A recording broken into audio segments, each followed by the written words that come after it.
नमस्कार विद्यार्थी मित्रांनो, एक्झाम टॉपर्समध्ये तुमचं स्वागत आहे. आजचा आपला टॉपिक आहे आर्थिक घडामोडी. ठीक आहे. तर मी 2020च्या आर्थिक घडामोडी आज तुम्हाला डिस्कस करणार आहे. कालावधी जो आहे आपला 1 जानेवारीपासून ते 29 फेब्रुवारीपासून जितक्याही आर्थिक घडामोडी झाल्या असतील त्या तुम्हाला येणाऱ्या आगामी एक्झामसाठी अतिशय उपयुक्त असणार मित्रांनो. आता ज्या 2020ची राज्यसेवा एक्झाम येणार आहे तुमची, त्याचबरोबर तुमची PSI, MPSC, ठीक आहे, कंबाईन एक्झाम, STI, ASO ह्या देखील तुमच्या एक्झाम असणार आहेत. त्यासाठी तुम्हाला ही जी आता माझं जे लेक्चर असेल मित्रांनो, हे अतिशय उपयुक्त ठरणार आहे. त्यामुळे लेक्चर शेवटपर्यंत बघा. आपण लेक्चरला आता सुरुवात करूया. आपण सुरू करण्याच्या अगोदर लेक्चरला पहिले लाईक, शेअर, सबस्क्राईब मात्र बिलकुल करा मित्रांनो. जे नवीन विद्यार्थी असतील त्यांनी चॅनल सबस्क्राईब करून बेल आयकॉनचं बटन नक्कीच प्रेस करा. ठीक आहे. जाऊया आपण आजच्या आपल्या टॉपिकला. बघा मित्रांनो, आर्थिक घडामोडी. जर आर्थिक घडामोडी जर हा जो टॉपिक जर तुम्ही बघितला, तुम्हाला याच्यामध्ये येणाऱ्या एक्झाममध्ये म्हणजे इकॉनॉमी जर म्हटलं मित्रांनो, जवळजवळ तुम्हाला 15 ते 20 क्वेश्चन विचारतात. ठीक आहे. तुम्हाला जवळजवळ असं असं कन्सिडर करा की 15 ते 20 प्रश्न तुम्हाला इकॉनॉमीवर विचारले जातात मित्रांनो. आणि त्यात तुमची जी आर्थिक घडामोडी आहे याच्यामध्ये तुम्हाला 7 ते 8 क्वेश्चन विचारले जातात. आणि बरेच विद्यार्थी काय करतात की त्यांना हे माहिती नसतं. आणि मी आता काय करणार आहे की तुम्हाला प्रत्येक विषयाचं म्हणजे मी तुम्हाला जसं आर्थिक घडामोडी ज्या आहेत, ठीक आहे, जसं मी तुम्हाला आता आर्थिक घडामोडी सांगितल्यात, त्यावेळी तुम्हाला मी सायंटिफिक घडामोडी पण तुम्हाला घेऊन येईल. मी विज्ञान आणि तंत्रज्ञानाच्या घडामोडी, त्याचबरोबर तुम्हाला अजून पुढे ज्या काही इश्यू असतील, राजकीय घडामोडी, ठीक आहे, त्यानंतर आपले सोशल घडामोडी, सामाजिक, सर्व मी तुमच्यापर्यंत आणणार आहे. सुरू करूया आपण आजच्या सेशनला. बघा मित्रांनो, भारताची आर्थिक पाहणी 2019 आणि 20. आता जो तुम्ही बघितला असेल इकॉनॉमिक सर्व्हे 2019-20चा जो आलेला आहे, याच्यानुसार जो तुम्ही बघितलं भारताची आर्थिक पाहणी 2019 आणि 20ची आर्थिक पाहणी काय ते आपण बघूया. ठीक आहे. यानुसार जर तुम्ही बघितलं तर बघा, केंद्रीय वित्त आणि कंपनी व्यवहार मंत्री निर्मला सीतारामन यांनी 31 जानेवारी 2020 या दिवशी भारताची आर्थिक पाहणी 2019-20चा अहवाल संसदेमध्ये सादर केला, बरोबर. आणि त्याचबरोबर वित्त मंत्रालयाचे मुख्य आर्थिक सल्लागार KV सुब्रमण्यम, ओके, वित्त मंत्रालयाचे मुख्य आर्थिक सल्लागार कोण आहे? मुख्य आर्थिक सल्लागार ते आहेत KV सुब्रमण्यम. यांच्याद्वारे ही आर्थिक पाहणी, ठीक आहे, म्हणजे प्रमाणित त्यांनी केलेली आहे मित्रांनो, आणि प्राधिकृत देखील करण्यात आलेली आहे. आणि त्याचबरोबर तुम्ही बघितलं असेल, पुढचा पॉईंट आपण बघूया. मग आता ही आर्थिक पाहणी कशा प्रकारे करण्यात आली ते आपण बघूया. बघा, तुम्हाला मी एक चार्ट दिलेला आहे. याच्यामध्ये या आर्थिक पाहणीचे ठळक वैशिष्ट्य बघा आपण बघूया. पहिला जो ठळक वैशिष्ट्य याच्यामधला आहे तो म्हणजे तुमचा आर्थिक वाढीचे भाकीत करणे. ठीक आहे, आर्थिक वाढीचे भाकीत करणे हा तुमचा पहिला पॉईंट आहे. असे मी तुम्हाला सगळे पॉईंट कव्हर अप करणार आता या लेक्चरमध्ये. बघा, पहिला जो पॉईंट आहे याच्यामधला वर्ष, बघा तुम्हाला मी वर्ष दिलेलं आहे. आणि त्याचबरोबर आर्थिक वाढीचा GDP दर देखील मी तुम्हाला दिलेला आहे. ठीक आहे. मग आपण जर वर्ष बघितलं, पहिलं नंबर 1ला 16 आणि 17, 2016 ते 2017मध्ये जो आर्थिक वाढीचा GDP, ज्याला आपण काय GDP म्हणतो मित्रांनो, बघा GDP दर. GDP म्हणजे काय मित्रांनो? GDP म्हणजे ग्रॉस डोमेस्टिक प्रोडक्ट, याला आपण GDP म्हणतो. ठीक आहे. GDP म्हणजे काय? ग्रॉस डोमेस्टिक प्रोडक्ट, म्हणजे वस्तू व सेवांचं उत्पादन करणे भारतामध्ये, फक्त भारतामध्ये, भारताच्या बाहेर नाही, त्याला आपण GDP म्हणतो. सो बघा, मग आपण जर एक बघितला 16-17मध्ये आर्थिक वाढीचा दर किती होता? 8.2% होता. ठीक आहे. ज्यानुसार जरा ही पूर्ण आकडेवारी बघा, तुम्हाला एक्झामला 100% विचारलं जाईल की 2016-17मध्ये आर्थिक वाढीचा दर किती होता? 8.2%. 2017मध्ये हा जो दर होता मित्रांनो, हा 7.2% झाला, म्हणजे कमी कमी होत गेला. ठीक आहे, त्या अकॉर्डिंग म्हणजे याच्यामध्ये फ्लक्च्युएशन होत गेलं, खालीवरती होत गेला. त्यानंतर 2018 आणि 19मध्ये जो आर्थिक वाढीचा दर आहे मित्रांनो, तो 6.8%वर आला. आणि त्याचबरोबर 2019-20मध्ये जो आर्थिक वाढीचा दर आहे तो 5%, म्हणजे अस्थायी अंदाज दर होता. ठीक आहे. अस्थायी होता म्हणजे काय? एक भाकीत गेलं होतं 2019 आणि 20. का? कारण बघा, 2019मध्ये इलेक्शन झालं होतं. ठीक आहे, म्हणजे नवीन लोकसभा जी आहे ती सुद्धा झाली होती. सो त्यामुळे मग हा जो अंदाजित होता, अस्थायी होता, 5% असेल म्हणून. आणि 2021 लक्षात घ्या, शेवटचा जो आहे 2020 आणि 21मध्ये जो आर्थिक वाढीचा दर जो असणार आहे मित्रांनो, त्यांनी हा भाकीत केला होता की जो कितीपर्यंत असणार आहे?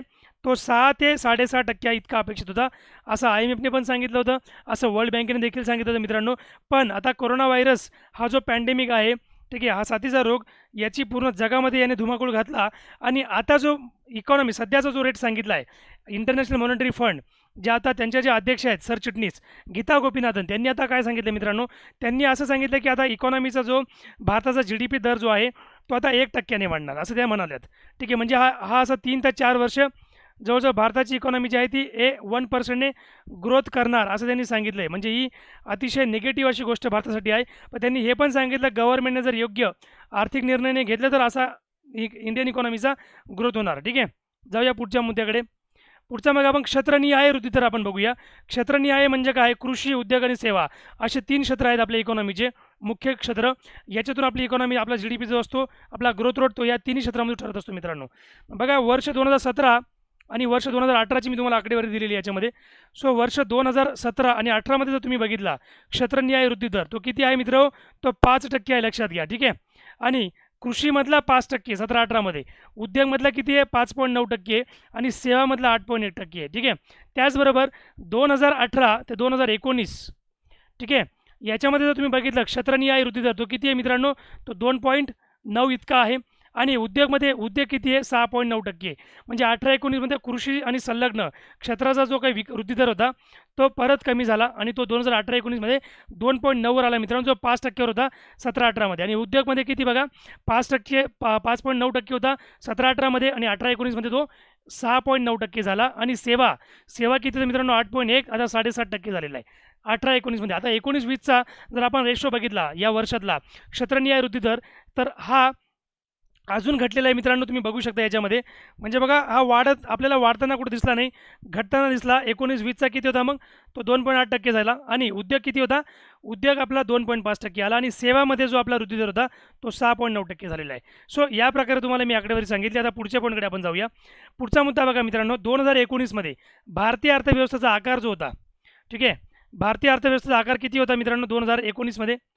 सो 2019चा जर आपण अंदाजित आकडा बघितला, भारतीय अर्थव्यवस्थेचा आकार जो होता हा 2.9 ट्रिलियन अमेरिकन डॉलर इतका होता मित्रांनो. तर 2025मध्ये देशाची जी आपली अर्थव्यवस्था होती ती 5 ट्रिलियन अमेरिकन डॉलर म्हणजे लक्षात घ्या, 5 ट्रिलियन अमेरिकन डॉलर करण्याचे लक्ष्य आहे मित्रांनो. पण आता कोरोना व्हायरसने याचा जो इम्पॅक्ट असेल हा भारताच्या अर्थव्यवस्थेवर, म्हणजे 1 ते 2 वर्ष याचा निगेटिव्ह इम्पॅक्ट असणार आहे.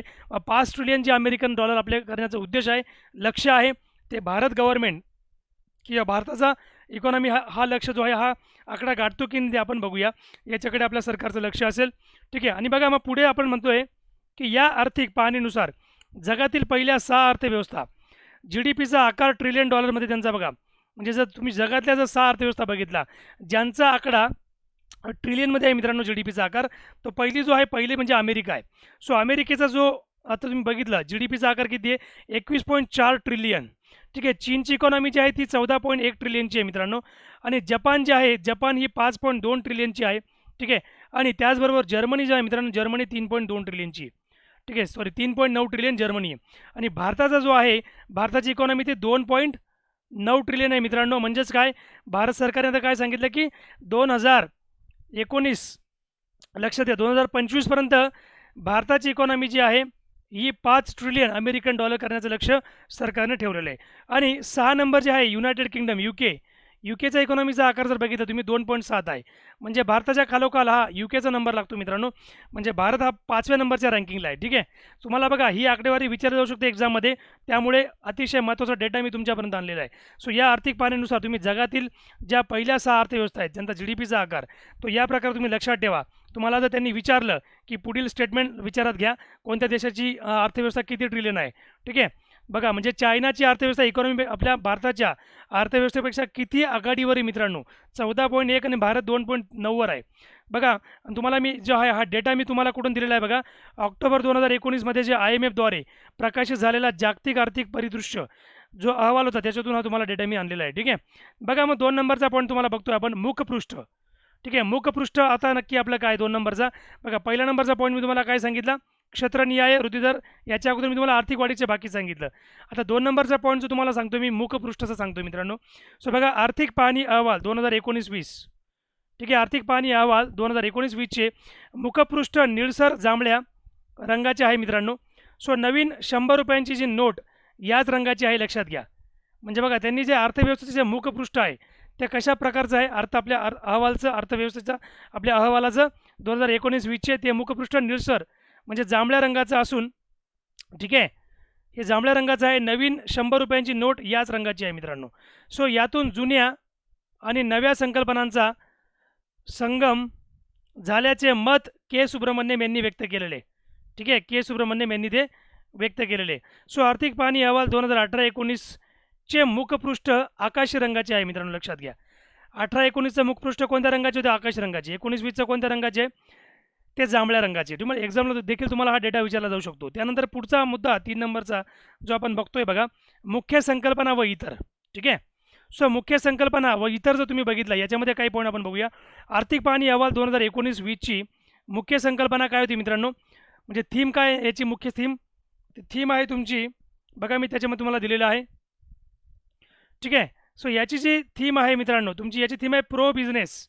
ठीक आहे. Pro business policies and strengthen ही याची मुख्य थीम आहे 2019-20चा जो आपला अर्थसंकल्प आहे त्याची. त्यानंतर हा अहवाल नैतिक संपत्ती निर्माणावर म्हणजे एथिकल वेल्थ क्रिएशनवर आधारित आहे मित्रांनो. सो हा पाहणी अहवाल 2 खंडांमध्ये याला प्रसिद्ध करण्यात आलेला आहे. ठीक आहे. खंड 1 आणि खंड 2. सो भारतीय अर्थव्यवस्थेचा आकार 5 ट्रिलियन अमेरिकन डॉलर एवढा करण्यासाठीची जी रणनीती आहे मित्रांनो व संपत्ती ती निर्माण करणे असं या खंड 1 मध्ये दिलेलं आहे. खंड 1 मध्ये काय सांगितलं? भारतीय अर्थव्यवस्थेचा आकार 5 ट्रिलियन अमेरिकन एवढा करण्यासाठीची रणनीती व संपत्ती निर्माण करणे. आणि दुसरा जो खंड आहे याच्यामध्ये काय नमूद केलं आहे? भारतीय अर्थव्यवस्थेचा सर्वकष गोषवारा यांनी दिलेला आहे. जेवढा गोषवारा आहे सर्वकष गोषवारा तो याच्यामध्ये यांनी दिलेला आहे. ठीक आहे. जाऊया पुढच्या पॉईंटकडे. सो मित्रांनो बघा 4 नंबरचा पॉईंट आपण डिस्कस करतोय आता. 3 आपण बघितला. 4 नंबरचा पॉईंट असा आहे की राजकोषीय तूट याला आपण फिस्कल डेफिसिट म्हणतो मित्रांनो. राजकोषीय विकास म्हणजे फिस्कल डेव्हलपमेंट. आता फिस्कल डेव्हलपमेंट कसा असणार आहे तो आपण बघूया बघा. राजकोषीय व प्राथमिक तुटीचे देशाच्या GDPशी असलेले जे प्रमाण आहे, ठीक आहे, ते तुम्हाला पुढील मी तक्त्यामध्ये दिलेले आहे. वर्ष 2016-17 राजकोषीय तुटीचे प्रमाण किती आहे मित्रांनो? 3.5%. ठीक आहे. हेच प्राथमिक तुटीचे प्रमाण किती आहे तुमचं मित्रांनो? हे तुमचं आहे 2.1%. ठीक आहे. 2017-18 मध्ये राजकोषीय तुटीचे प्रमाण तुमचं 3.5% आणि प्राथमिक तुटीचे प्रमाण किती आहे? 2.6% आहे मित्रांनो. सो हे तुम्हाला हा जो डेटा आहे हा तुम्हाला 100% एक्झामला विचार म्हणजे तुम्हाला काही आकडेवारी विचारू शकतात. ठीक आहे. आणि 2018-19 मध्ये जर तुम्ही बघितलं मित्रांनो तर राजकोषीय तुटीचं प्रमाण हे 3.4% होतं आणि प्राथमिक जी तूट होती याचं प्रमाण होतं 2.4%. ठीक आहे. आणि 2019-20 जर बघितलं तुम्ही याच्यामध्ये राजकोषीय तुटीचं प्रमाण तुमचं 3.3% आहे. म्हणजे इतकं होतं तर ते 2.3% इतकं तुमचं प्राथमिक तुटीचे प्रमाण ठेवायचं होतं. म्हणजे काय? हे सगळं कशावर असतं मित्रांनो? आपल्या इम्पोर्ट आणि एक्सपोर्टवर. जेवढं भारत जे आहे इम्पोर्ट करणार, ठीक आहे, तेवढी भारताची फिस्कलची डेफिसिट आहे ही वाढणार मित्रांनो. ठीक आहे. म्हणजे जेवढी तूट आहे ती वाढणार. म्हणजे बॅलन्स ऑफ ट्रेड आणि बॅलन्स ऑफ पेमेंट जे आहे याच्यामध्ये तुम्हाला डिफरन्स दिसणार. जर इम्पोर्ट एक्सपोर्टचं प्रमाण जर कमी जास्त करेल म्हणजे इम्पोर्ट जास्त करेल आणि एक्सपोर्ट कमी करेल तर म्हणजे बघा ही तूट भरून काढण्यासाठी भारत सरकारला काय करावं लागेल की एक्सपोर्ट जास्त करावं लागेल, तेव्हा आपली जी तूट आहे ती कमी होणार. सो 2020 आणि 21चं उद्दिष्ट काय आहे मग? 2020 आणि 21चं जे उद्दिष्ट आहे ते राजकोषीय तुटीचं प्रमाण 3-3.5% ठेवण्याचं उद्दिष्ट होतं राजकोषीय तूट फिस्कल डेव्हलपमेंटचं. आणि प्रायमरी डेफिसिटचं होतं तो 0.4% ठेवण्याचं उद्दिष्ट गव्हर्नमेंटने म्हणजे आयोजित केलेलं होतं. ठीक आहे. सो 2019-20 या बघा 2019-20च्या पहिल्या 8 महिन्यांमध्ये अर्थात एप्रिल ते नोव्हेंबर 2019 मध्ये महसुली प्राप्तीमध्ये जवळजवळ 13% वाढ झालेली आहे. ठीक आहे. आणि ही 13% वाढ झाली असल्यामुळे बघा एप्रिल ते नोव्हेंबर 2019 या काळात GST, ठीक आहे, GST संकलनामध्ये 4.1%ची वाढ आपल्याला झालेली दिसून आलेली आहे. ठीक आहे. म्हणजे एवढी वाढ झाली मित्रांनो. सो या पाहणी अहवालानुसार GDPच्या प्रमाणात केंद्र सरकारची एकूण जी देयता आहे ती सातत्याने कमी होत आहे मित्र. विशेषतः FRBM कायदा, ठीक आहे, 2003चा हा लागू करण्यात आला. ठीक आहे. हा लागू झाल्यापासून हे चित्र पाहावयास आपल्याला मिळतं आहे मित्रांनो. म्हणजे हा कायदा जसा लागू करण्यात आला त्या अकॉर्डिंग तुम्ही बघू शकतात की या पाहणी अहवालानुसार GDPच्या प्रमाणात म्हणजे केंद्र सरकारची एकूण देयता सातत्याने कमी झालेली आहे. ठीक आहे. आणि FRBM जो कायदा कधी आलेला आहे हा 2003 मध्ये आलेला आहे मित्रांनो. सो मार्च 2019च्या शेवटी तुम्ही बघा 2019च्या शेवटी केंद्र सरकारची एकूण देयके जी आहेत ही 84.7 लाख कोटी इतकी होती मित्रांनो, ज्यातील 90% देयके सार्वजनिक कर्ज स्वरूपात होते. देयके म्हणजे काय?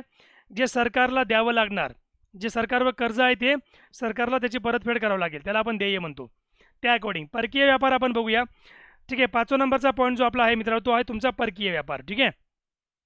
पुढचा मुद्दा कोणता तुम्हाला सांगतोय मी? परकीय व्यापारबद्दल सांगतो. परकीय व्यापार म्हणजे आपण त्याला फॉरेन ट्रेड म्हणतो. भारताचा परकीय चलन साठा किती आहे मित्रांनो? फॉरेन रिझर्व्स तुम्हाला मी आता सांगतोय बघा, पूर्ण इयरनुसार मी तुम्हाला सांगतोय बघा. 2017-18 मध्ये 425 अमेरिकन अब्ज डॉलर इतका होता मित्रांनो. किती होता तो?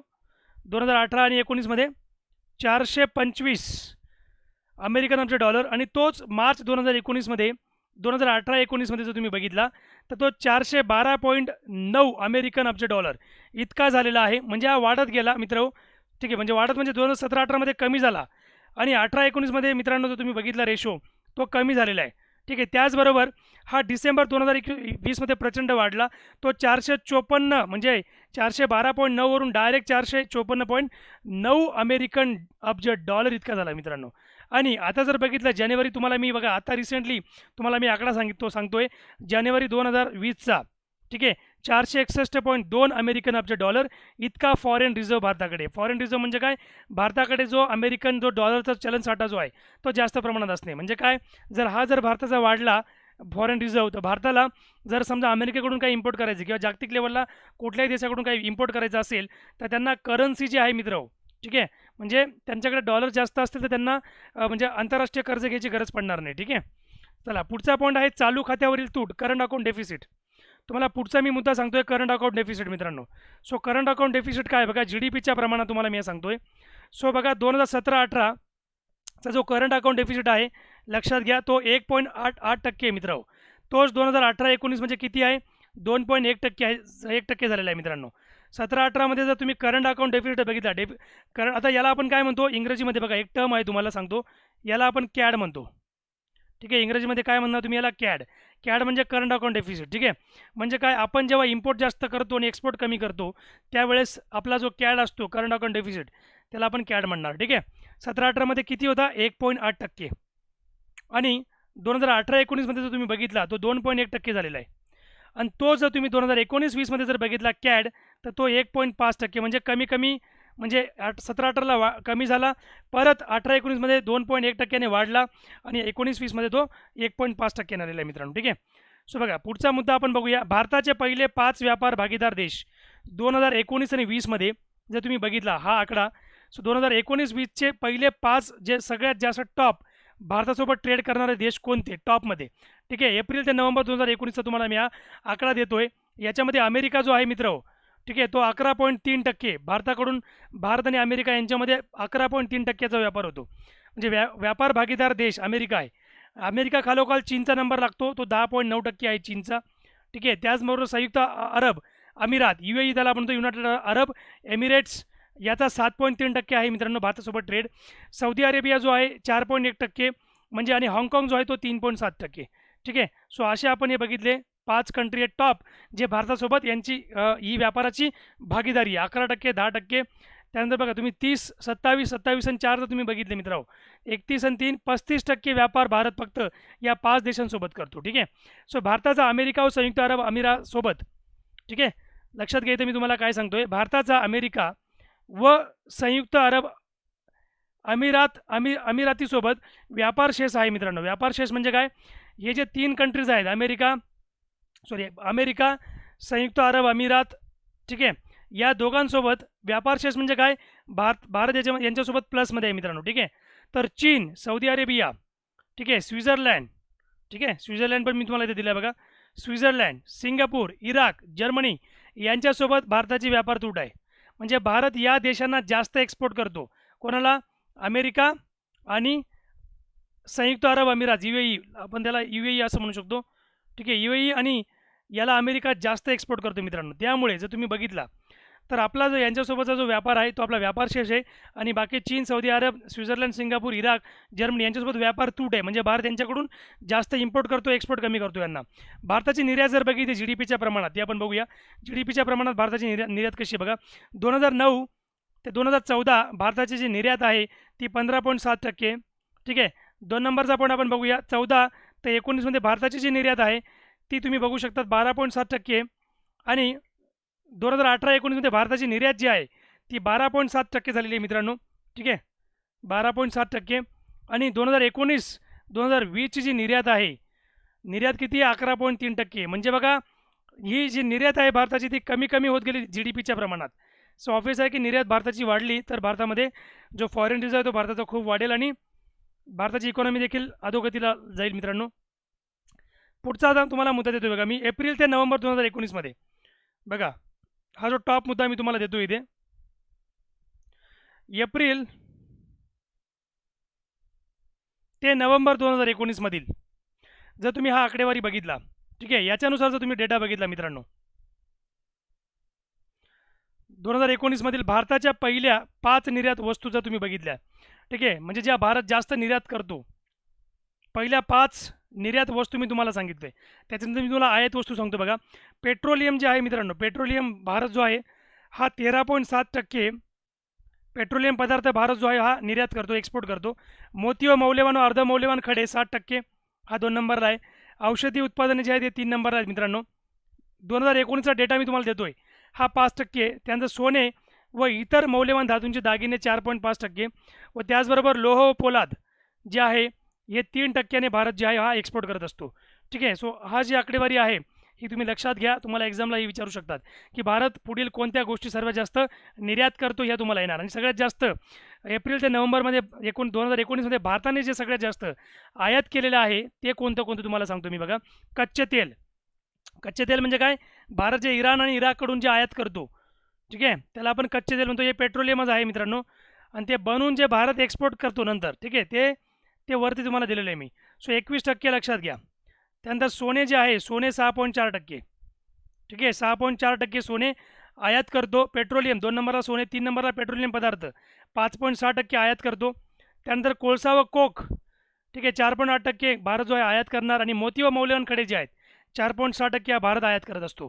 ठीक आहे, जर तुम्ही बघितलं या अकॉर्डिंग, सो अशा प्रकारे आपली आयात निर्यात चालते मित्रांनो. सो भारत ज्यांना सर्वाधिक निर्यात करतो असे पहिले 5 देश आहेत. ठीक आहे, एप्रिल नोव्हेंबर 2019च्या आकडेवारीनुसार हे 5 देश कोणते कोणते बघा. सगळ्यात जास्त भारत यांना निर्यात करतो अमेरिका 16.9%, म्हणजे व्यापार शेष आहे आपल्या यांच्यासोबत. 2 नंबरला संयुक्त अरब अमिरात 9.3%, बरोबर, व्यापार शेष झाला. आणि 3 नंबरला चायना 5.5, म्हणजे आपण चायनाकडून किती निर्यात करतो मित्रांनो, सॉरी आयात किती करतो, खूप जास्त. आणि आपण फक्त जे चायनाकडून आपण जवळजवळ 30 ते 35% आपण आयात करतो. आणि निर्यात बघा किती करतो आपण त्यांना 5.5%. आणि त्या खालोखाल हाँगकाँग आहे, हाँगकाँगचा 3.7% आपण हाँगकाँगला काय करतो, आपण निर्यात करतो मित्रांनो. आणि सिंगापूरला जो आपण निर्यात करतो तो 3.1% आपण निर्यात करत असतो. ठीक आहे, यानुसार जर तुम्ही आकडेवारी बघितली तुम्हाला सगळ्या या कॉन्सेप्ट क्लिअर होतील. पुढचा पॉईंट आपण बघतोय, भारत ज्यांच्याकडून सर्वाधिक आयात करतो असे पहिले 5 देश एप्रिल नोव्हेंबर 2019मध्ये आपण बघूया. ज्यांना भारत सर्वात जास्त काय करतो, आयात, ज्यांच्याकडून भारत आयात करतो त्यांच्याकडून आपण घेणार. सो पहिला जो आहे तो चीन आहे मित्रांनो. जसं मी तुम्हाला सांगितलं, हा 2019चा मी तुम्हाला आकडा सांगतोय. 20चा अजून अपडेट नाही, 20चा पण तुम्हाला लवकर सांगेल मी. चीन जो आहे हा 2000 बघा 14.5, 5.5% चीन आपल्याला निर्यात करतो, म्हणजे आपण त्यांच्याकडून आयात करत असतो. अमेरिका बघा 7.8% आपल्याला आपण त्यांच्याकडून आयात करतो. UAE आहे बघा 6.0%, सौदी अरेबिया 5.6% आणि इराक जो आहे तो 4.7%. आपण हे काय करतो यांच्याकडून आपण ही निर्यात करत असतो, सॉरी आयात करत असतो. भारताच्या निर्यात वाढीमुळे 1999 ते 2011 या काळात जर तुम्ही बघितलं 8 लाख रोजगार असंघटित क्षेत्राकडून संघटित क्षेत्राकडे वळले होते मित्रांनो. लक्षात घ्या, संघटित सेक्टर त्याला आपण काय म्हणतो, संघटित आणि असंघटित क्षेत्र बघा. ऑर्गनाइज सेक्टर आणि अनऑर्गनाइज सेक्टर असे दोन त्याला इंग्रजीमध्ये आपण म्हणतो मित्रांनो. सो 1999 ते 2011 या काळामध्ये 8 लाख रोजगार जे होते ते असंघटित क्षेत्राकडून संघटित क्षेत्रात गेले होते, म्हणजे इतका फायदा झाला त्यांचा. सो भारताच्या जगाच्या तुम्ही जर बघितलं, भारताच्या जगाच्या निर्यातीतील जो सहभाग आहे, सहभाग 2025पर्यंत किती होता तो 3.5%, तर 2030पर्यंत होता तो 6% होता मित्रांनो. सो एवढा होण्याची शक्यता आहे, लक्षात घ्या. ठीक आहे, सो भारतात 2019-20च्या पहिल्या 8 महिन्यात 24.4 अब्ज डॉलरची जी परकीय आहे प्रत्यक्ष गुंतवणूक ती FDI भारतामध्ये झालेली आहे. ठीक आहे, सो भारतावरील परकीय कर्ज बघूया आपण. GDPच्या प्रमाणात आहे परकीय कर्ज कसं आहे बघा. ठीक आहे, आता बघा तुम्हाला सांगतो मी 2009 ते 2014मध्ये भारताचं जे परकीय कर्ज होतं, जो लोन होतं भारतावर, ते 23.9% होतं. 14-19मध्ये 19.7% झालं. 18-19मध्ये 19.8%वर आलं ते. ठीक आहे, त्यानंतर 2019-20मध्ये पहिले 8 महिने जे होते ते 20.1%वर झालं. ठीक आहे, त्या अकॉर्डिंग म्हणजे ही तुमची आकडेवारी आहे, रिअल आकडेवारी आहे मित्रांनो, ही ऑथेंटिक आहे पूर्ण. आणि पुढचा आपण मुद्दा बघूया. मग आता 6 नंबरचा मुद्दा, किंमत व चलनवाढ. बघा, किंमत व चलनवाढ याला आपण इन्फ्लेशन म्हणतो इंग्रजीमध्ये. सो किंमत आणि चलनवाढ याचा जर तुम्ही आकडा बघितला या अकॉर्डिंग, ग्राहक किंमत निर्देशांकांमध्ये CPI 2018-19च्या तुलनेत 3.7%वरून 2019-20मध्ये 4.1 टक्का अशी वाढ झाली होती मित्रांनो. ठीक आहे. आणि या वाढीबरोबर घाऊक किंमत निर्देशांकामध्ये WPI जो होता तो 2018-19च्या 4.7% तो 2019-20मध्ये 1.5% अशी त्याच्यामध्ये घट झाली होती. ठीक आहे. WPI म्हणजे होलसेल प्राईस इंडेक्स, CPI म्हणजे कन्झ्युमर प्राईस इंडेक्स. ही आकडेवारी लक्षात घ्या, तुम्हाला ही अतिशय इम्पॉर्टंट आहे बघा. ओके. सो इतर क्षेत्रातील काही ठळक मुद्दे आहेत ते आपण बघूया. जसं पहिला मुद्दा मी तुम्हाला सांगतोय, 2011 ते 2018 या काळात शहरी तसेच ग्रामीण भागात 2.62 कोटी, ठीक आहे, लक्षात घ्या मित्रांनो, 2.62 करोड CR कोटी नवीन रोजगार निर्माण झाला 11 ते 18मध्ये. ठीक आहे. त्यानंतर भारताने वाळवंटीकरणासंबंधी COP14 ही परिषद जी आहे, COP14 ही कशाशी संबंधित आहे? वाळवंटीकरणासंबंधी. COP14 परिषदेचे आयोजन केले असून यामध्ये दिल्ली घोषणापत्र प्रसिद्ध करण्यात आलेले आहे. ठीक आहे. दिल्ली घोषणापत्र, दिल्ली डिक्लेरेशन. पुढचे आपण काही मुद्दे बघूया. बघा, आता तुम्हाला मी जे पुढचे मुद्दे सांगतोय मी याच्यात सांगतोय इतर क्षेत्रातील ठळक बाबी. 2 मुद्दे आपण बघितले. तिसरा मुद्दा बघा, भारतातील वनांचे प्रमाण. आता भारतातील वनांचे प्रमाण कसे ते आपण बघूया. पहिला जो पॉईंट आहे तुम्हाला मी याच्यामध्ये देतोय. ठीक आहे. या पॉईंटनुसार तर तुम्ही बघितलं.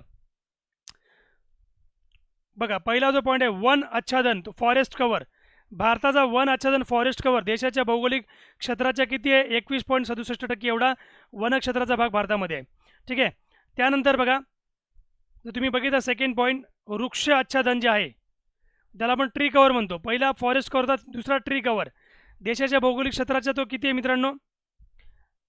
ॲक्च्युली याची जी आकडेवारी आहे मित्रांनो, याची आकडेवारी थोडी मिसिंग झालेली आहे, पण काय हरकत नाही. बघा, मी तुम्हाला सांगायचा प्रयत्न करतो. ठीक आहे. सो तुम्ही काळजीपूर्वक जर ऐकलं तुम्हाला डेफिनेटली कळून जाईल. बघा, 2.89% आहे मित्रांनो. किती आहे? 2.89% आहे. इथे मी तो ॲड करायचा राहिलेला आहे. बघा, 2.89% एवढा ट्री कव्हर एरिया आहे भारताचा. ठीक आहे. एकूण वनक्षेत्र A+B फॉरेस्ट ट्री कव्हर किती आहे? देशाच्या भौगोलिक क्षेत्राच्या 24.56 लक्षात घ्या. एकूण वनक्षेत्र पूर्ण टोटल. ठीक आहे. त्या अकॉर्डिंग लक्षात घ्या. म्हणजे फॉरेस्ट आणि ट्री जर तुम्ही कव्हर केलं तर 24.56% येतं. चौथा पॉईंट बघा काय, भारताच्या GVA म्हणजे आपण त्याला ग्रॉस व्हॅल्यू ॲडेड म्हणतो मित्रांनो. ठीक आहे. GVA. आता भारताचा GVA जर तुम्ही बघितला, GVA ग्रॉस व्हॅल्यू ॲडेड, यामध्ये कृषी व संलग्न क्षेत्राचे प्रमाण जे आहे बिगर कृषी क्षेत्राच्या तुलनेत कमी होत आहे मित्रांनो, आणि हे प्रगतिशील विकासाचे एक लक्षण आहे. बघा, आणि चौथा जो पॉईंट आहे, चौथा आपण बघितला, 5व्या नंबरचा पॉईंट, शेतीमधील यांत्रिकीकरणाचे प्रमाण कमी असल्यामुळे कृषी उत्पादकता बाधा येत आहे. ठीक आहे. कृषी उत्पादकतेमध्ये बाधा येत आहे भारतामध्ये. ठीक आहे. कृषी यांत्रिकीकरणाचा दर 40% असून तो चीनमध्ये 59.5%वर आहे मित्रांनो. ठीक आहे. तर ब्राझीलमध्ये 75%वर आहे. लक्षात घ्या. सो इथपर्यंत हा पॉईंट तुम्हाला महत्त्वाचा आहे. आणि त्याचबरोबर तुम्ही जर हा आपण 5वा पॉईंट बघितला, 6 नंबरचा पॉईंट तुम्हाला हा सांगतोय की 30 सप्टेंबर 2019 रोजी भारतातील एकूण टेलिफोन कनेक्शन, ठीक आहे, 119.43 कोटीवर पोहोचले होते. आणि जर 7 नंबरचा पॉईंट बघा, गुजरात, मेघालय, पुदुच्चेरी हे जे राज्य आहेत, गुजरात, मेघालय, पुदुच्चेरी, पंजाब आणि राजस्थान मध्ये कारखानदारी क्षेत्रात उद्योजकता सर्वात जास्त असल्याचे या अहवालामध्ये दिसून आलेले, किंवा या अहवालामध्ये त्यांनी म्हटलेले आहे मित्रांनो. ठीक आहे. पुढच्या मुद्द्यांना जाऊया आपण. बघा, 7 नंबरचा पॉईंट मी तुम्हाला, आता पुढचा जो पॉईंट आहे मी तुम्हाला हा मागचा पॉईंट दिला होता. 7 नंबरचा हा 8 नंबरचा मुद्दा आहे मित्रांनो, जो तुम्हाला मी आता देतोय पुढच्या पॉईंटवर स्लाईडवर. हा जो मुद्दा आहे, ठीक आहे, हा 8 नंबरचा मुद्दा आहे. लक्षात घ्या. ठीक आहे. 31 डिसेंबर 2019 रोजी जारी केलेल्या राष्ट्रीय पायाभूत पाईपलाईन म्हणजे NIP आपण त्याला म्हणतो, NIPशी संबंधित कार्यबल अहवालात 2020 ते 2025 या कालावधीत 102 लाख कोटी रुपये गुंतवणूक जी आहे ही अपेक्षित आहे मित्रांनो. सो NIP काय आहे मित्रांनो? त्या अकॉर्डिंग जर तुम्ही बघितलं, राष्ट्रीय पायाभूत पाईपलाईन, ठीक आहे, नॅशनल इन्फ्रास्ट्रक्चर पाईपलाईन आपण त्याला इंग्रजीमध्ये म्हणतो. सो अपेक्षित आहे. आणि मध्य प्रदेश सरकार जे आहे या दृष्टीने बघा, मध्य प्रदेश सरकार, राज्य सरकार, मध्य प्रदेशने आपण मध्य केंद्र म्हणतोय मित्रांनो.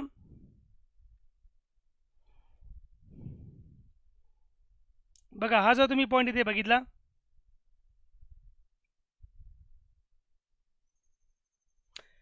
ओके, पाईपलाईन तुम्ही इथं मी तुम्हाला सांगितलं की बघा, आपण तो मुद्दा बघितला. ठीक आहे. त्याचबरोबर तुम्हाला मी सांगतो की NIP मध्ये, NIP म्हणजे काय, नॅशनल इन्फ्रास्ट्रक्चर पाईपलाईन, या प्रोजेक्टमध्ये केंद्र सरकार राज्य सरकार व खाजगी क्षेत्राचा जो वाटा आहे मित्रांनो, हा वाटा जो आहे हा अनुक्रमे किती आहे मित्रांनो, हा 39%, 39% व 22%. म्हणजे काय, 39% कोणाचा आहे, हा केंद्र सरकार, 39% वाटा कोणाचा आहे याच्यामध्ये, राज्य सरकार, आणि 22% जो वाटा आहे याच्यामध्ये खाजगी क्षेत्राचा आहे. मग या असे तिघं मिळून NIPमध्ये काम करत आहेत मित्रांनो या प्रोजेक्टसाठी. आणि तुम्हाला पुढचा जो मी 9व्या नंबरचा जो पॉईंट देतोय बघा, याच्यामध्ये आपण हे डिस्कस करूया की या अहवालानुसार भारतीय रेल्वेने सन 2018-19मध्ये 120 करोड टन माल वाहतूक व 840 कोटी प्रवासी वाहतूक करत जगातली सर्वात मोठी प्रवासी वाहक आणि चौथे सर्वात मोठे माल वाहतूक बनलेली आहे. त्याचबरोबर 10 नंबरचा पॉईंट जसा असा आहे की या अहवालानुसार भारताचा 95% माल आणि 68% किमतींचा व्यापार समुद्रमार्गे चालतो मित्रांनो. आणि त्याचबरोबर या अहवालामध्ये पुढचा जो पॉईंट असा आहे की 30 सप्टेंबर 2019 पर्यंत भारताच्या समुद्री ताफ्यात 1419 जहाजे जे आहेत ते तैनात केले जातील. म्हणजे ते जहाजे जे आहेत इम्प्लिमेंट केले जातील मित्रांनो. ठीक आहे. सो हा मुद्दा तुम्हाला म्हणजे 1419 जहाजे आहेत मित्रांनो, हा मुद्दा लक्षात ठेवा. एवढे जहाजे भारताच्या ताफ्यामध्ये असणार, म्हणजे आहेत ऑलरेडी. त्यानंतर 12 नंबरचा मुद्दा बघा, अमेरिका आणि चीननंतर भारत हा जगातील तिसरा सर्वात मोठा ऊर्जा वापरकर्ता देश आहे मित्रांनो. ठीक आहे. कोळसा, कच्चे तेल तुम्ही जर बघितलं याच्यामध्ये, कोळसा, कच्चे तेल, त्याचबरोबर नवीनकरणीय ऊर्जा आणि नैसर्गिक वायूद्वारे भारताची ऊर्जेची जी गरज आहे ती भागवली जाते. त्याचबरोबर तुम्ही जर बघा पुढचा मुद्दा मी जो तुम्हाला सांगतोय, ओके, 13 नंबरचा, त्याच्यामध्ये हा आहे की या अहवालानुसार भारत 95 खनिजांचे उत्पादन घेतो, ज्यामध्ये 4 हायड्रोकार्बन, ठीक आहे, ज्यामध्ये 4 हायड्रोकार्बन ऊर्जा खनिजे, 5 अणुऊर्जा खनिजे, 10 धातू खनिजे, 21 बिगर धातू खनिजे व 55 गौण खनिजे आहेत मित्रांनो. सो खाण व उत्खनन क्षेत्राचे 2018-19 साली GVAमधील प्रमाण 2 ठीक आहे, GVAमधील प्रमाण जे आहे ते किती, 2.38% आहे मित्रांनो. सो हा मुद्दा अतिशय इम्पॉर्टंट आहे, लक्षात घ्या. ओके. सो पुढच्या मुद्द्याकडे आपण जाऊया. बघा नेक्स्ट पॉईंट काय आहे, पुढचा 14 नंबरचा पॉईंट बघा. 14 नंबरचा पॉईंट आपल्याला हे सांगतोय मित्रांनो, GDPमध्ये बांधकाम क्षेत्राचा वाटा 24% आहे. भारताचा GDP जो आहे, बांधकामला आपण काय म्हणतो मित्रांनो, त्याला आपण म्हणतो कन्स्ट्रक्शन. ठीक आहे. कन्स्ट्रक्शनचा 24% हिस्सा आहे. त्याचबरोबर 15 नंबरचा पॉईंट तुम्हाला काय सांगतोय मित्र, सेवा क्षेत्राचा जो भारताच्या एकूण परकीय गुंतवणुकीतील वाटा जो आहे तो 2/3 इतका आहे मित्र. त्याचबरोबर 36 राज्य, ठीक आहे, 36 राज्य व केंद्रशासित प्रदेशांपैकी जवळजवळ 15 जे राज्य आहेत, 15 राज्य केंद्रशासित प्रदेश यांच्यामध्ये सेवा क्षेत्राचे योगदान 50%पेक्षा जास्त असणार मित्रांनो. आणि याचबरोबर तुम्ही जर पुढचा मुद्दा जर बघितला, ठीक आहे, सो नेक्स्ट, केंद्र व राज्यांच्या सामाजिक सेवांवरील खर्च हा GDPच्या प्रमाणात 2014-15 यामध्ये 6.2% इतका झालेला आहे. आणि इतका झाला होता तो 2019-20मध्ये अर्थसंकल्पीय अंदाज जो आहे यामध्ये 7.7% झालेला आहे मित्रांनो. म्हणजे इतकी आकडेवारी आहे मित्रांनो, एवढी आकडेवारी लक्षात ठेवायची गरज नाही. फक्त हे माझं जे लेक्चर आहे तुम्ही वाचा, रिव्हिजन करा, तुम्हाला सगळ्या गोष्टी लक्षात राहतील. आता पुढे मी तुम्हाला एक चार्ट देतो बघा, केंद्र व राज्य सरकारकडून सामाजिक सेवा जे आहे त्याच्यावर केला जाणारा खर्च GDPच्या प्रमाणात तुम्हाला सांगतोय बघा मी. क्षेत्र जे आहे शिक्षण पहिलं, ठीक आहे, तो पहिलं शिक्षण क्षेत्र जे आहे मित्रांनो बघा, शिक्षण क्षेत्रामध्ये 2018-19 जर तुम्ही बघितला याच्यामध्ये जो खर्च आहे तो 3.1% खर्च केलेला आहे केंद्र राज्य दोघांकडून. ठीक आहे. 19-20मध्ये हा 3.1% सेम आहे मित्रांनो. 18-19मध्ये जेवढा तेवढाच 19-20मध्ये आहे. त्यानंतर आरोग्यामध्ये 1.5% केंद्र राज्य, 1.6% केंद्र राज्य. ठीक आहे, इथे 1%ने वाढला. इतर जर बघितलं तुम्ही, इतरमध्ये 3.0% केंद्र राज्य, 3.6% दोन्ही पण, म्हणजे टोटल किती आहेत, 7.6%, 7.6%. 2019 आणि 20मध्ये गुंतवणूक जास्त आहे सामाजिक सेवांवर. ठीक आहे. चला, 0.7ने ते वाढलेले आहे. सो आता नेक्स्ट मुद्दा मी तुम्हाला देतोय बघा, पुढचा जो पॉईंट मी तुम्हाला सांगतोय, ठीक आहे, 17 नंबरचा पॉईंट मी तुम्हाला देतोय बघा इथे, मिशन इंद्रधनुष. बघा मित्रांनो, मिशन जर इंद्रधनुष तुम्ही बघितलं, या मिशनच्या आधारे मिशन इंद्रधनुष अंतर्गत भारतामध्ये 680 जिल्ह्यातील जवळजवळ 3.39 कोटी बालक जे आहेत, हे 87.18 लाख गर्भवती महिलांचे लसीकरण करण्यात आले होते मित्रांनो. आणि 18 नंबरचा पॉईंट बघा, ग्रामीण भागामध्ये सुमारे 76.60% व शहरी भागामध्ये सुमारे 96% कुटुंबाकडे पक्की घरे उपलब्ध आहेत. त्याचबरोबर 19 नंबरचा पॉईंट, स्वच्छतेसंबंधीच्या वर्तनात बदल घडवून आणण्यासाठी तसेच घन व रासायनिक कचरा व्यवस्थापनाचा विस्तार करण्यासाठी 10 वर्षीय ग्रामीण स्वच्छता रणनीती 2019-20, ठीक आहे, 2019 ते 29 आखण्यात आलेली आहे. आणि जो 20 नंबरचा मुद्दा मी तुम्हाला देतो इथे, शाकाहारी, ठीक आहे. सो बघा 2020चा जो मुद्दा आहे, 20 नंबरचा जो मुद्दा आहे तो तुम्हाला हे सांगणार इथे. 20 नंबरचा पॉईंट बघा, शाकाहारी थाळीच्या किमतीचा विचार करता झारखंड राज्य सर्वात परवडण्याजोगे असून मांसाहारी थाळी विचार करता झारखंड व छत्तीसगड सर्वात परवडण्याजोगी राज्य आहेत मित्रांनो. सो हा देखील पॉईंट तुम्हाला इथे महत्त्वाचा आहे, ठीक आहे. कशामध्ये मी तुम्हाला हा रेशो दिलेला आहे, हा तुम्हाला मी सांगितलेला आहे मांसाहारी याच्यामध्ये.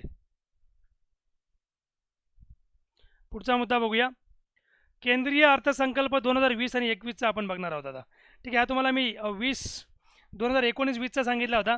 आता मी तुम्हाला सांगतोय केंद्रीय अर्थसंकल्प 2020 आणि 21 आपण डिस्कस करूया, ठीक आहे. सो बघा, भारताच्या निर्मला सीतारामन, भारताच्या पहिल्या पूर्णवेळ महिला अर्थमंत्री असलेल्या निर्मला सीतारामन यांनी 1 फेब्रुवारी 2020 रोजी वर्ष 2020 आणि 21साठीचा केंद्रीय अर्थसंकल्प संसदेत मांडला. निर्मला सीतारामन यांनी मांडलेला हा दुसरा अर्थसंकल्प आहे मित्रांनो. लक्षात घ्या, इथे मी तुम्हाला लिहून देतो. दुसरा अर्थसंकल्प स्वतंत्र भारताचा 90वा अर्थसंकल्प असून अंतरिम अर्थसंकल्प वगळता, ठीक आहे, हा तर 21व्या शतकाच्या 3ऱ्या दशकातील हा पहिला अर्थसंकल्प आहे मित्रांनो, ठीक आहे. आणि त्याचबरोबर या अर्थसंकल्पात निर्मला सीतारामन यांनी केलेले अर्थसंकल्पीय भाषण हे स्वतंत्र भारताच्या इतिहासातील सर्वात दीर्घ भाषण ठरलेलं आहे मित्रांनो, सगळ्यात लांब. यावेळी 2 तास 40 मिनटं त्यांनी सलग भाषण दिलं होतं. यापूर्वी सर्वात दीर्घ जर तुम्ही बघितलं देण्याचा विक्रम तुम्ही जर बघितला, विक्रम कोणी केला, जयवंत सिंगने केला होता. यांच्या नावावर 2003 साली 2 तास 15 मिनटे इतक्या वेळ त्यांनी भाषण दिलं होतं. त्यांचा रेकॉर्ड कोणी ब्रेक केलं, निर्मला सीतारामनने. त्यांनी 2 तास 40 मिनटे भाषण केलं. आता सीतारामन जे आहेत, पुढचा मुद्दा याच्यातला बघा, सीतारामन जे आहेत यांच्या अर्थसंकल्पीय भाषणामध्ये बघा मित्रांनो, हा पुढचा पॉईंट आहे. यांच्या अर्थसंकल्पीय भाषणात 18,926 शब्द होते, ठीक आहे. यामध्ये टॅक्स या शब्दाचा सर्वाधिक अर्थ म्हणजे 12 वेळा, सर्वाधिक म्हणजे 12 वेळा टॅक्स या शब्दाचा वापर झालेला आहे. तुम्हाला एक्झामला विचारू शकतो सर्वात जास्त शब्द कोणता वापरला गेला, टॅक्स. अर्थसंकल्पीय भाषणात प्रथमच 4 भाषांचा वापर करण्यात आलेला होता. 4 भाषांचा त्यांनी वापर केला अर्थसंकल्पीय भाषा याच्या अहवालामध्ये. अर्थसंकल्पीय जे भाषण होतं त्याच्यामध्ये म्हणजे प्रथमच 4 भाषांचा वापर झाला. कोणती? पहिली जी आहे इंग्रजी, दुसरी आहे हिंदी, तिसरी काश्मीरी, चौथी आहे तामिळ मित्र. सो हा अर्थसंकल्प एकूण तुम्ही जर बघितला जवळजवळ 30,42,230 कोटी रुपयांचा अर्थसंकल्प आहे मित्र, ठीक आहे. अतिशय मोठा अर्थसंकल्प होता. सो या अर्थसंकल्पाची मध्यवर्ती संकल्पना जी आहे थीम, ती आहे सुसह्य जीवन पद्धती. म्हणजे काय, ईज ऑफ लिव्हिंग ही याची जीवन पद्धती होती, ठीक आहे. जाऊया पुढच्या मुद्द्याकडे. हा अर्थसंकल्प पुढील 3 प्रमुख मुद्द्यांभोवती गुंफला गेलेला आहे मित्रांनो. हे 3 मुद्दे कुठले तुम्हाला मी आता सांगतो बघा, अतिशय महत्त्वाचे, हे नक्कीच तुम्ही लक्षात ठेवा. पहिला आहे तो म्हणजे महत्त्वाकांक्षी भारत, ॲस्पिरेशनल इंडिया. दुसरा आहे सर्वांसाठी आर्थिक विकास. दुसरा कुठला आहे, सर्वांसाठी आर्थिक विकास, म्हणजे आपण त्याला इकॉनॉमिक डेव्हलपमेंट फॉर ऑल म्हणतो. आणि तिसरा जो आहे तो म्हणजे जबाबदार समाज, म्हणजे केअरिंग सोसायटी. अशा या 3 जर तुम्ही बघितले, हा अर्थसंकल्प या पुढील या 3 प्रमुख मुद्द्यांभोवती गुंफला गेलेला आहे. त्याचबरोबर पुढचा मुद्दा बघूया. बघा, अर्थसंकल्पाची त्रिसूत्री जी योजना आहे ती आपण बघतोय आता. बघा, त्रिसूत्री योजना अशी आहे मित्रांनो. पहिला जो आहे तो म्हणजे गव्हर्नन्स. दुसरा आहे सहजीवनाचे सुलभीकरण आणि जो तिसरा आहे अर्थक्षेत्र. अशी ही त्रिसूत्री जी अर्थसंकल्पाची आहे, आपण ही 3 भागात डिवाईड करूया. याच्यामधला पहिला जो पार्ट आहे बघा, सहजीवनाचे जे सुलभीकरण जे आहे मित्र, हे 3 भागात डिवाईड झालेलं आहे आपलं. ते कोणतं? पहिला बघा, महत्त्वाकांक्षी भारत. पहिला जो आहे तो म्हणजे कोणता, महत्त्वाकांक्षी भारत. दुसरा आर्थिक विकास आणि तिसरा आहे जबाबदार समाज. मग आता महत्त्वाकांक्षी भारतामध्ये या 3 पॉईंट महत्त्वाचे आहेत बघा, कृषी सिंचन आणि ग्रामीण विकास, दुसरा निरोगीपणा, पाणी आणि स्वच्छता. आणि 3 नंबरचा जो पॉईंट आहे मित्रांनो, 3 नंबरचा तो आहे तुमचा शिक्षण आणि कौशल्य. हा 3रा नंबरचा पॉईंट आहे. आता आर्थिक विकासामध्ये परत 3 मुद्दे दिले बघा त्यांनी. पहिला आहे उद्योग, व्यापार आणि गुंतवणूक. 2 नंबरचा मुद्दा आहे पायाभूत सेवा. 3 नंबर आहे नवीन अर्थव्यवस्था. आणि अशाच बरोबर तुम्ही जर बघितलं जबाबदार समाज, याच्यामध्ये 3 गोष्टींचा त्यांनी उल्लेख केला होता निर्मला सीतारामन यांनी. पहिला आहे महिला, बालके व समाज कल्याण. दुसरा संस्कृती आणि पर्यटन. तिसरा पर्यावरण व हवामान बदल. ठीक आहे, इथपर्यंत तुम्हाला हे माहिती असणं गरजेचं आहे मित्रांनो. अगदी बरोबर. ठीक आहे, इथपर्यंत आपण बघितलं. पुढच्या मुद्द्यांकडे आपण जाऊया. पुढचा बघा, अर्थमंत्र्यांनी सांगितलेली या अर्थसंकल्पाची प्रमुख 4 उद्दिष्टे होते. अर्थमंत्र्यांनी मुख्य उद्दिष्ट किती सांगितले प्रमुख या अर्थसंकल्पाची 2020 आणि 21च्या अर्थसंकल्पाची? ती आहेत 4. पहिला जो होता याच्यामधला पहिला मुद्दा, डिजिटल प्रशासनाच्या माध्यमातून सेवांचे अविरत वितरण करणे. दुसरा मुद्दा आहे राष्ट्रीय पायाभूत पाईपलाईनच्या NIP च्या माध्यमातून, म्हणजे त्याला म्हणतो नॅशनल इन्फ्रास्ट्रक्चर पाईपलाईनच्या माध्यमातून जीवनाचा दर्जा सुधारणे. आणि जो 3 नंबर पॉईंट आहे आपत्ती निवारणातून जोखीम करणे मित्रांनो. आणि 4 नंबरचा जो याच्यामधला मुद्दा आहे तो म्हणजे निवृत्ती वेतन आणि विम्याच्या माध्यमातून सामाजिक सुरक्षा. हा तुमचा 4 नंबरचा पॉईंट आहे. ठीक आहे, आणि याचबरोबर तुम्ही बघितलं असेल 2019-20च्या अर्थसंकल्पाचे ठळक वैशिष्ट्य आपण बघूया आता वन बाय वन.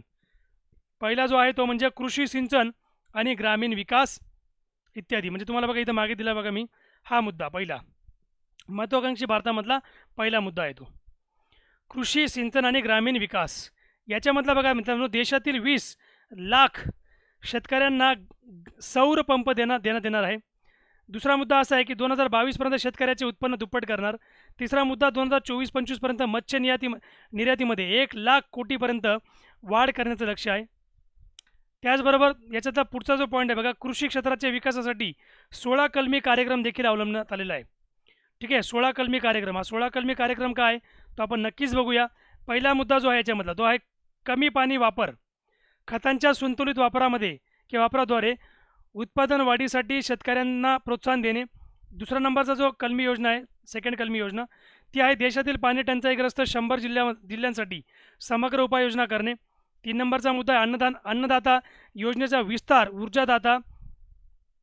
ठीक आहे, ऊर्जादातापर्यंत सौर ऊर्जा निर्मिती टारे उत्पन्न मिळवण्यासाठी शेतकऱ्यांना प्रोत्साहन करणे. 4 नंबरचा जो मुद्दा आहे याच्यामधला मित्र तो तुम्हाला सांगतोय बघा मी. 4 नंबरचा मुद्दा मी तुम्हाला देतोय जेणेकरून तुम्हाला इथे लक्षात येईल लगेच. ठीक आहे, 4 नंबरचा जो मुद्दा आहे प्रधानमंत्री, ठीक आहे, प्रधानमंत्री किसान ऊर्जा कार्यक्रम. बघा हा जो मुद्दा आहे 4 नंबरचा, प्रधानमंत्री किसान ऊर्जा सुरक्षा, म्हणजे आपण त्याला कुसुम म्हणतो, योजनेचा विस्तार करून 20 लाख शेतकऱ्यांना मदत करणे. त्याचबरोबर नाबार्डद्वारे 5 नंबरचा पॉईंट देशभरातील गोदामांचे सुसूत्रीकरण करण्याबरोबरच नवीन गोदाम उभारणार. 6 नंबर पॉईंट ग्रामीण भागातील महिलांच्या सक्षमीकरणासाठी धान्यलक्ष्मी योजनेअंतर्गत मुद्रा किंवा नाबार्डकडून अर्थसहाय्य केलं जाणार. ठीक आहे, आणि त्याचबरोबर 7 नंबरचा पॉईंट बघा, किसान रेल आणि कृषी उड्डाण योजनेद्वारे वेगवान शेतमाल पुरवठा ईशान्येकडील राज्यांसह आदिवासी बहुल जिल्ह्यांवर विशेष लक्ष दिलं जाईल. आणि 8 नंबरचा जो मुद्दा आहे फलोद्यान चालना. फलोद्यानात चालना मिळेल. राज्य सरकारच्या मदतीने प्रत्येक जिल्ह्यात एका फळ उत्पादनास प्रोत्साहन दिले जाणार. आणि त्याचबरोबर तुम्ही बघितलं असेल 9 नंबरचा मुद्दा, पावसाच्या पाण्यावर शेती अवलंबून असलेल्या भागात एकात्मिक शेती योजनेचा विस्तार करणे. सौर ऊर्जा निर्मिती आणि मधुमक्षिका, ठीक आहे, मधुमक्षिका पालनसाठी प्रोत्साहन करणे. आणि त्याचबरोबर 10 नंबरचा पॉईंट बघा, कृषी उत्पादनांच्या ऑनलाईन पेठांचे बळकटीकरण करणे. ठीक आहे, सो हे 10 मुद्दे आपण बघितले. 11 नंबरचा मी तुम्हाला मुद्दा सांगतोय, 16 कलमी योजनेतून 11 नंबरचा मुद्दा आपण डिस्कस करतोय बघा. याच्यातून बघा तुम्हाला हे सांगितलं मित्रांनो त्यांनी 11 नंबरच्या मुद्द्यामध्ये, देशाची दुग्ध उत्पादन प्रक्रिया क्षमता 2025पर्यंत दुप्पट म्हणजे 108 दशलक्ष मेट्रिक टनांपर्यंत वाढविण्याचे लक्ष ठेवणे.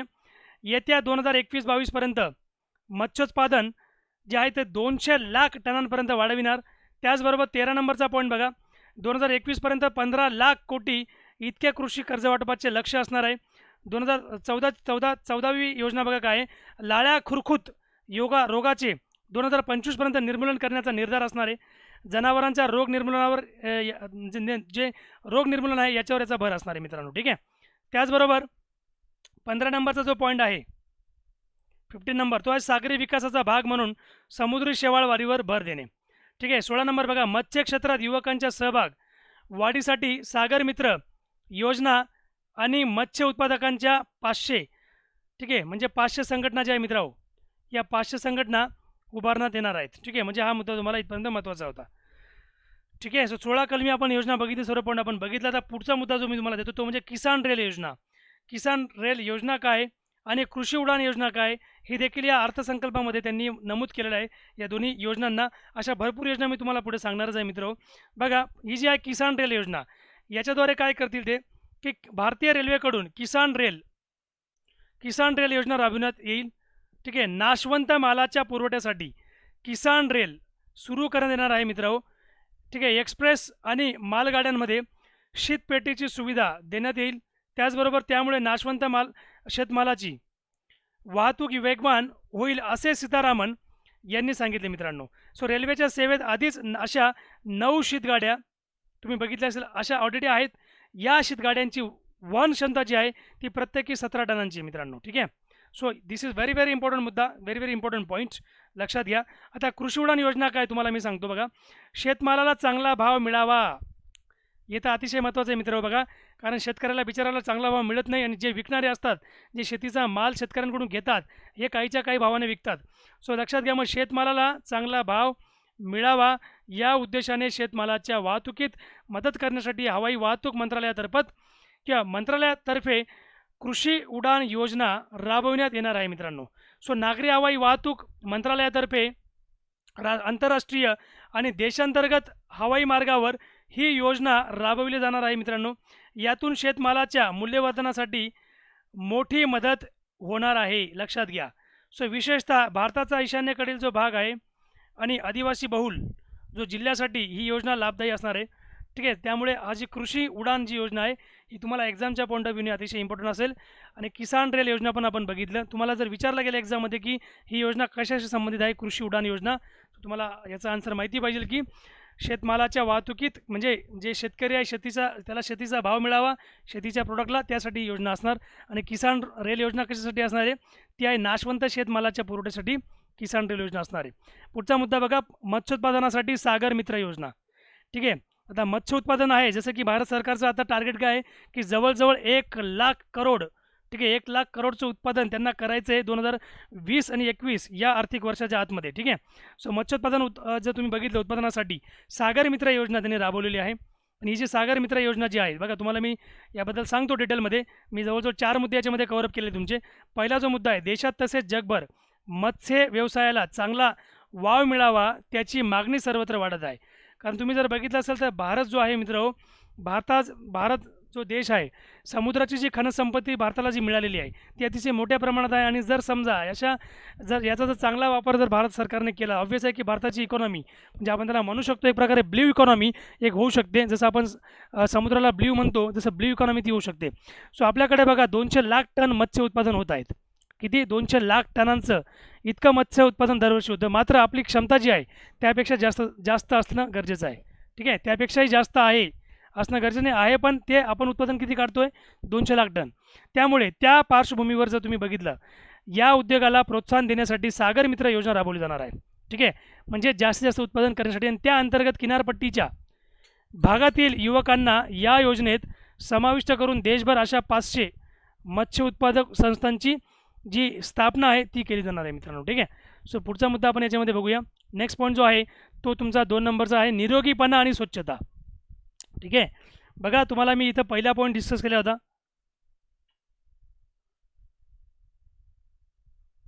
ठीक आहे. बघा, हा आपण पहिला पॉईंट घेतला, कृषी सिंचन आणि ग्रामीण विकास. आता दुसरा जो पॉईंट आहे तुमचा 2 नंबरचा तो असणार आहे तुमचा बघा निरोगीपणा आणि स्वच्छता. हा तुमचा सेकंड पॉईंट आहे. बघा, निरोगीपणा स्वच्छता. बघा, मिशन यासाठी काय केलेलं आहे मग सरकारने, जे मिशन इंद्रधनुष आहे मित्रांनो. ठीक आहे. बघा, इथे मी लिहिलेलं आहे मिशन इंद्रधनुषचा आवाका वाढवून त्यात 12,000चा समावेश, 5 नवीन लसीकरणांचा समावेश. 2 डिसेंबर 2019 रोजी मिशन इंद्रधनुष योजनेचा दुसरा टप्पा सुरू करण्यात आलेला आहे.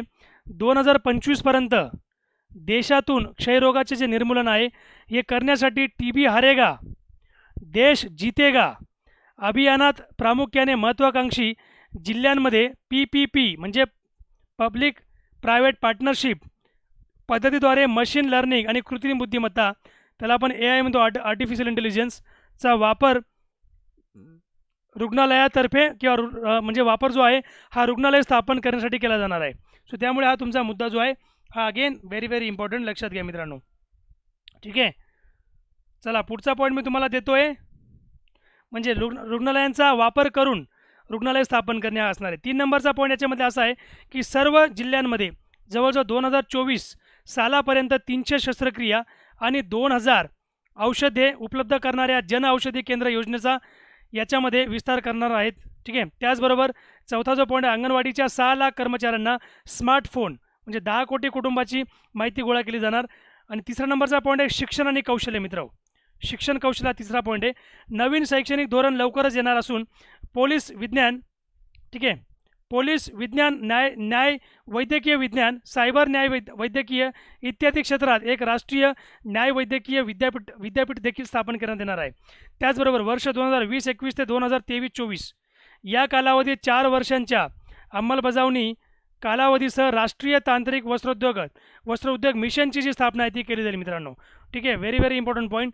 बघा पुढचा आता याच्यामधला काही पॉईंट्स आहे आपले, जसं की मार्च 2021 पर्यंत जर तुम्ही बघितलं, ठीक आहे, मार्च 2021 पर्यंत जवळपास 150 उच्च शिक्षण संस्था प्रशिक्षणार्थी एम्बेडेड पदवी, ठीक आहे, पदविका अभ्यासक्रम सुरू करतील. त्याचबरोबर स्टडी इन इंडिया कार्यक्रमाअंतर्गत, स्टडी इन अब्रॉड नाही, आता स्टडी इन इंडिया कार्यक्रमाअंतर्गत आशियाई आणि आफ्रिकन देशांमध्ये इंडसॅट आयोजित करण्याचा देखील प्रस्ताव याच्यामध्ये आहे. ठीक आहे, आणि 4 नंबरचा जो मुद्दा आहे उद्योग आणि व्यापार आणि गुंतवणूक. उद्योग व्यापार गुंतवणूकमध्ये काय काय त्यांनी या अर्थसंकल्पामध्ये ॲड केलेलं ते आपण बघूया. बघा त्याच्यामध्ये पहिला मुद्दा आहे तुमचा PPP पब्लिक प्रायव्हेट पार्टनरशिप, आपण त्याला असं म्हणतो इंग्रजीमध्ये. सार्वजनिक खाजगी भागीदारी पद्धतींमधील राज्याच्या सहकार्याने जवळजवळ 5 नवीन स्मार्ट शहरे विकसित करण्याचा प्रस्ताव आहे मित्र. सो एंड टू एंड सुविधा उपलब्ध करण्यासाठी निचरा कक्ष स्थापन केला जाईल. त्याचबरोबर 2030 सालापर्यंत एकूण वाहन संख्येच्या तुलनेत 25 ते 30% वाहने इलेक्ट्रिक असावीत. तसेच चालू वर्षात 4500 चार्जिंग स्टेशनची उभारणी करण्याचे देखील शासनाचे लक्ष असणार आहे. आणि पुढचा जो 5 नंबरचा पॉईंट आपण डिस्कस करतो तो म्हणजे पायाभूत सेवा. बघा मित्रांनो, पायाभूत सेवा आपण कशाला म्हणतो, राष्ट्रीय पायाभूत पाईपलाईन, याच्यामधला पहिला पॉईंट बघा. याच्यानुसार तुम्हाला मी सर्व डिटेल सांगतो. NIP या कार्यक्रमाची सुरुवात 31 डिसेंबर 2019 रोजी झाली होती.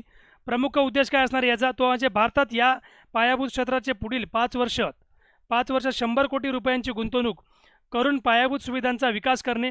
ठीक आहे, त्याचबरोबर जो याच्यामधला तिसरा पॉईंट आहे तो म्हणजे 103 लाख कोटी रुपयांचा हा प्रकल्प आहे मित्र. आणि चौथा पॉईंट आहे, यात विविध क्षेत्रातील 6500हून अधिक प्रकल्प आहेत आणि त्यांची जी व्याप्ती असणार, आकार आणि विकासाच्या अवस्थेनुसार त्यांना वर्गीकृत केले जाणार मित्रांनो. ही तरतूद या प्रकल्पाला सहाय्य म्हणून आधीच 22,000 कोटी रुपयांची करण्यात आलेली आहे मित्रांनो. त्यामुळे हा मुद्दा अतिशय महत्त्वाचा आहे. 22,000 कोटीचा जो आहे याच्यामध्ये जवळजवळ याची तरतूद झालेली आहे. आणि जो तुम्हाला मी पुढे दिलेला आहे 5 नंबरचा पॉईंट, तो म्हणजे राज्य वित्त. बघा वित्त पुरवठ्यातील वाटा हा काय असतो मित्रांनो, केंद्र राज्य, ठीक आहे, खाजगी क्षेत्र 39% आणि जे प्रायव्हेट आहे ते 22%. 2023 सालापर्यंत दिल्ली मुंबई आणि द्रुतगती महामार्ग आणि इतर 2 पॅकेजेस पूर्ण केले जातील मित्रांनो. ठीक आहे, वित्त पुरवठ्यातील हा वाटा असणार आहे, लक्षात घ्या.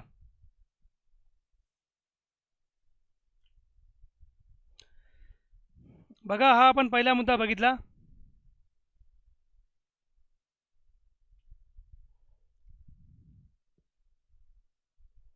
पुढचा पॉईंट आहे भारतीय रेल्वेचे 2700 जवळजवळ भारतीय रेल्वे जो तुम्ही बघितला मित्रांनो, भारतीय रेल्वेचे जवळजवळ 2700 किलोमीटर लांबीच्या रेल्वे मार्गाचे विद्युतीकरण करण्याचे उद्दिष्ट आहे.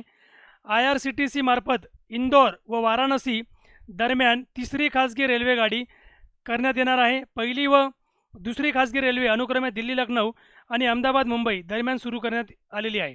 सो उडान योजनेला पाठबळ देण्यासाठी 2024 पर्यंत आणखी 100 विमानतळे विकसित करण्यात येणार असून यावेळी विमानांची सध्याची संख्या 600 वरून 1200 पर्यंत जाण्याची शक्यता आहे मित्रांनो. म्हणजे जम्मू आणि काश्मीर व लडाख या केंद्रशासित प्रदेशांच्या विकासासाठी अनुक्रमे जर तुम्ही बघितलं म्हणजे 32,000 कोटी रुपये, म्हणजे 3200 कोटीचे रुपये होते मित्रांनो, ते 3200 कोटी रुपये व 5,900 कोटी रुपयांची तरतूद झालेली आहे. 32,000 आणि 5,900 कोटी रुपयांची तरतूद यासाठी करण्यात आलेली आहे. सो आपण पुढच्या मुद्द्यांना जाऊया. बघा, नवीन अर्थव्यवस्था. आता 6वा पॉईंट काय, नवीन अर्थव्यवस्था. यावर्षी 2020 भारतनेटद्वारे फायबर टू होम म्हणजे FTTH कनेक्शन लाख ग्रामपंचायतींना जोडले जाईल. 2020-21मध्ये भारतनेट कार्यक्रमाला 6,000 कोटी रुपये देण्याचा प्रस्ताव आहे. भारतात कार्यक्रम 2017 साली सुरू झालेला होता मित्रांनो. आणि कृत्रिम बुद्धिमत्ता व इंटरनेट ऑफ थिंग्स या क्षेत्रात वाढीसाठी जसे तुम्ही बघितलं असेल की डेटा सेंटर पार्क उभारणार आहेत किंवा ते उभारले जातील, डेटा सेंटर पार्क. ठीक आहे, जाऊया पुढच्या मुद्द्यांकडे. देशभरामध्ये असतील ते 2024 सालापर्यंत भारतीय रेल्वेचे 100% विद्युतीकरण करण्याचे लक्ष्य सरकारने ठेवलेले आहे. लक्षात घ्या, हा जो मुद्दा आहे.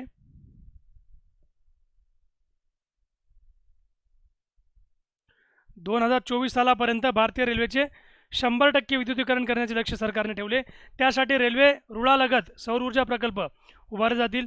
सर्व राज्यांना येत्या 3 वर्षात पारंपरिक विद्युत मीटरचे रूपांतर प्रीपेड स्मार्ट मीटरमध्ये करावे लागणार आहे.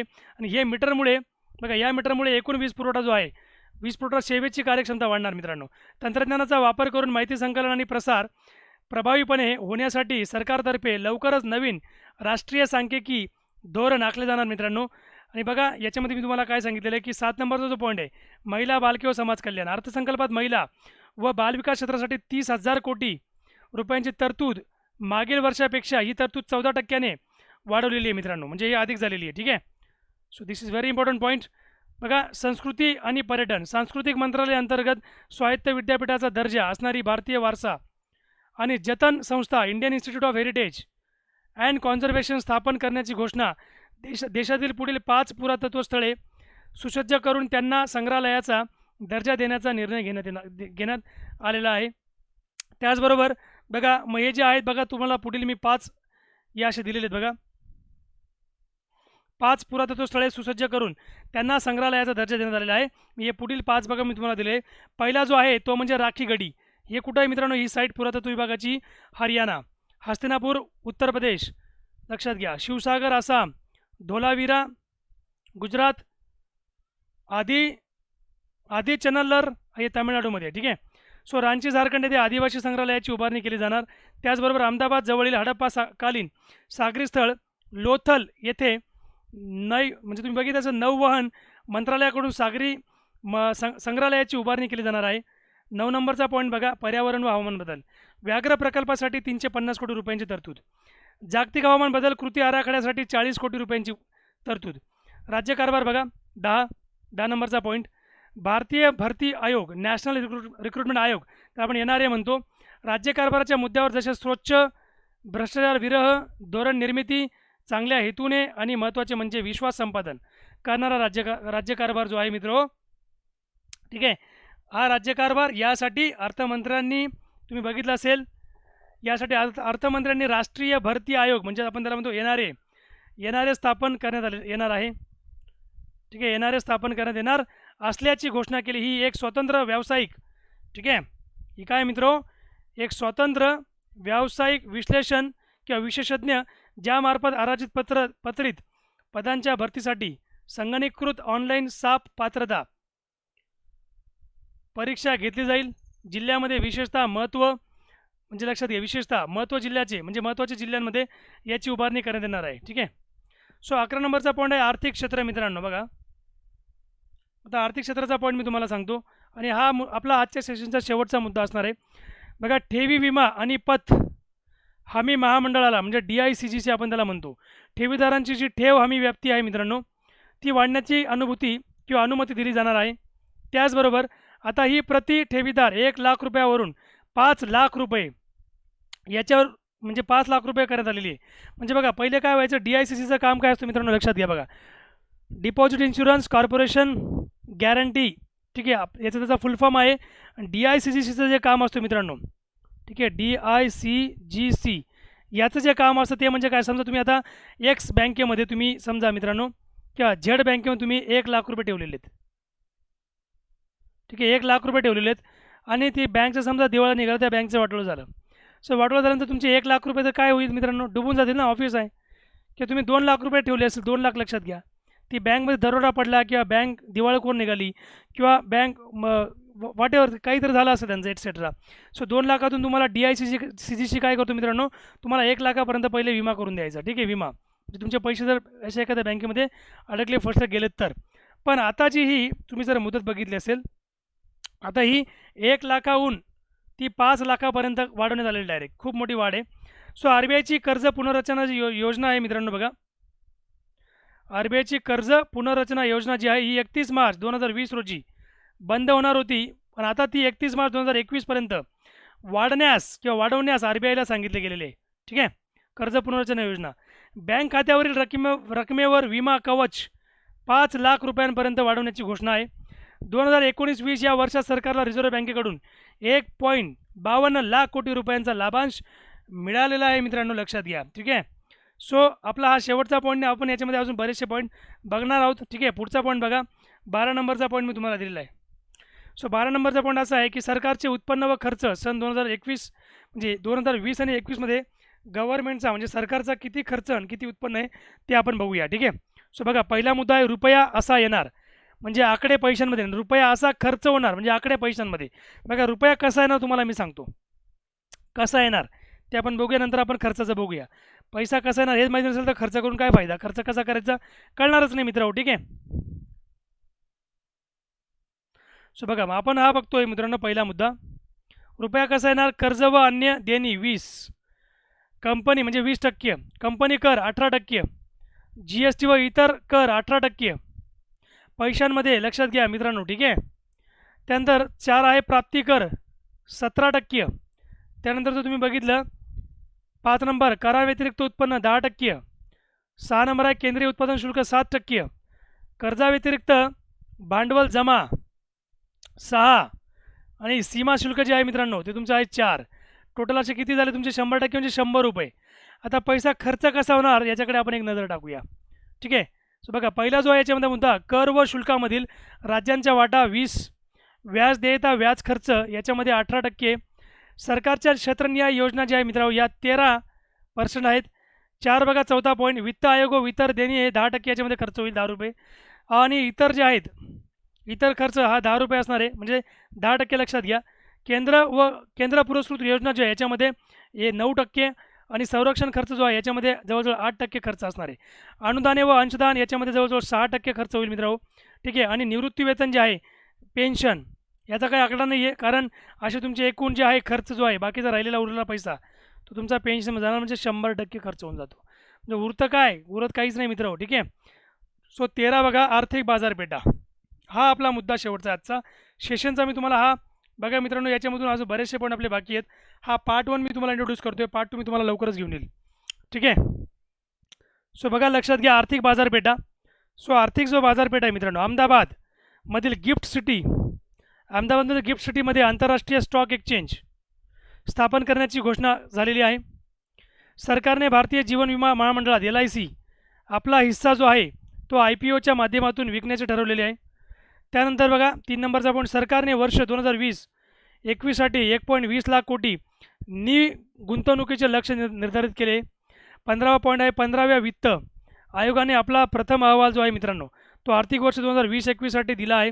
संघराज्यीय भावनेतून सरकारने पर्याप्त उपाय म्हणून आयोगाच्या शिफारशी ज्या आहेत स्वीकारल्या आहेत.